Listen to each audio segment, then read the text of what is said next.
துலாம் ராசி அன்பர்களே, இன்று சந்திரன் உங்கள் ராசிக்கு 11ஆம் இடத்திலே இருக்கின்றார். உங்களுடைய ராசி அதிபதி சுக்கிரன் ராசிக்கு 7ஆம் இடத்திலே இருக்கின்றார். ஆகவே இன்றைய நாளிலே வீடு வண்டி வகையிலே நல்ல யோகம் உண்டாகும். வாடகை வீட்டிலிருந்து சொந்த வீடு வாங்குவதற்கான முயற்சிகளிலே இன்றைய நாளிலே தீவிரமாக இறங்குவீர்கள், வெற்றி பெறுவீர்கள். ஒரு அட்வான்ஸ் கொடுத்து விடுவீர்கள். உத்தியோகம் பார்ப்பவர்களுக்கு அதிலே சம்பள உயர்வு, பதவி உயர்வு, இடமாற்றம் போன்றவை கிடைக்கும். திருமண பேச்சுவார்த்தைகள் சுமமாக முடியும். நண்பர்கள் உறவினர்களால் ஆதாயம் உண்டாகும். தந்தை வழி சொத்துக்கள் கைக்கு வரும். உங்களுடைய முயற்சிகள் எல்லாம் பெரும் வெற்றியை பெறும். குழந்தை பாக்கியத்திற்காக காத்திருக்கின்ற தம்பதிகளுக்கு சந்தான பிராப்தி உண்டாகும்.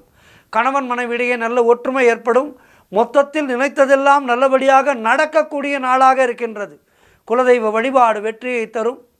முன்னோர்களுடைய ஆசீர்வாதம் பரிபூர்ணமாக கிடைக்கின்ற நல்ல நாள், சிறப்பான நாள் இது. முருகப்பெருமானை வணங்குங்கள். வாழ்த்துக்கள்.